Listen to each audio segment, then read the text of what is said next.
Hi everybody, this is Laura with Krazy Cool Cakes. I'm bringing you a really fun and cute tutorial. I've actually made an entire family of elephants that I wanted to show you. This is the mom and dad elephant and they're holding trunks. And as you can see, they are really in love, okay? Really cute family of elephants here. And I'm actually gonna be teaching you how to make a baby elephant. Once you learn to master the baby elephant, you can actually move up to creating this mom and dad elephant. So let me show you the baby that we're gonna be learning how to make, okay?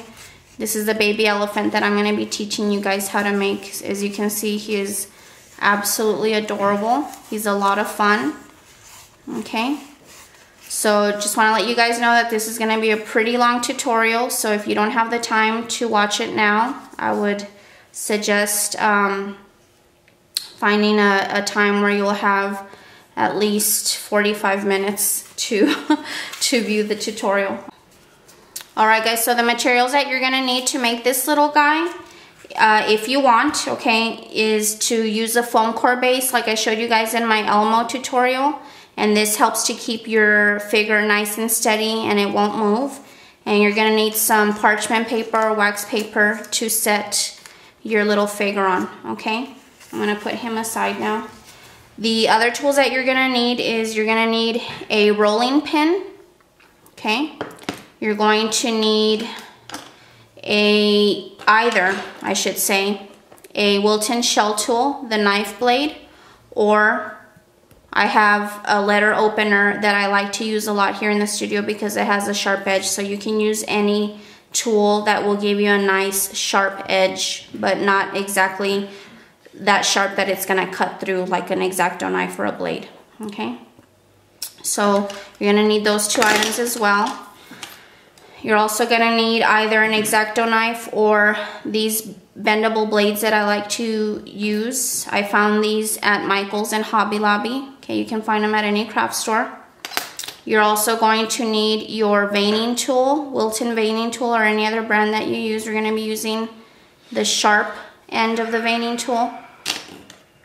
You will also need a small ball tool. This is not exactly tiny, but it's a small ball tool. This is the Martha Stewart brand that I purchased at Michael's.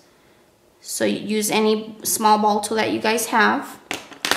I also love this tool here. It's not absolutely necessary, but this is a medium-sized ball tool by Studio, which is also the company owned by Sculpey Clay, and you'll find these tools in the clay aisle. And I particularly love using the flat rubber end. It's rubber and it bends, but it has a nice straight edge that comes in handy, but this is not absolutely necessary, okay? You're gonna need some edible glue, and you will of course need a little brush to glue the body parts of your elephant, okay? You are going to need some shortening, okay? You will need some gray gum paste. You're gonna need more than this. This is what I had left over. So I would say maybe a good 3 ounces or 4 ounces of gray gum paste, any shade of gray that you like. And you're gonna just use a very small amount of white gum paste, okay?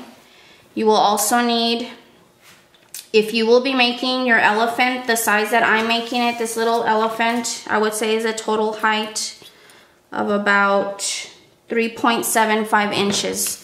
So if you're gonna be making your little baby elephant the same size as the one that I made, you're going to need a very small circle cutter, or just use a Wilton 2A tip, size 2A. This is a perfect size of cutter for when we do the fingernails, okay? Towards the very end, to hold the little trunk up, you know, just use any jar of Wilton food color. It's the right height. And get yourself one of these little spongy things that us girls use to apply our makeup. You can find these at Walgreens. This one is actually cut in half. So we use these a lot here in the studio, and these are nice because you can hold parts of your figures up without ruining the shape. Okay, so I'll show you guys how we'll use that later. And then towards the very end, also you will need some white gel food coloring. This is a Merit Color brand. You can find this at any craft store. They even have this at Walmart. And get yourself a little pin. Some of you have these around the house. These are actually used for jewelry making. I use these to make my polymer clay jewelry. But all you need is a pin that has a little tiny little flat end. I don't know if you can see that. On one side, and then on the other side it has a sharp end. Okay, so we'll use these for adding a little bit of detail to the eyes towards the end. Not absolutely necessary, but if you want to follow the tutorial completely, you'll need something similar to this. And last but not least, to add color to our little elephant, you can either use any type of shimmer dusts or petal dust that you guys are accustomed to, or you can use a palette of pastel colors.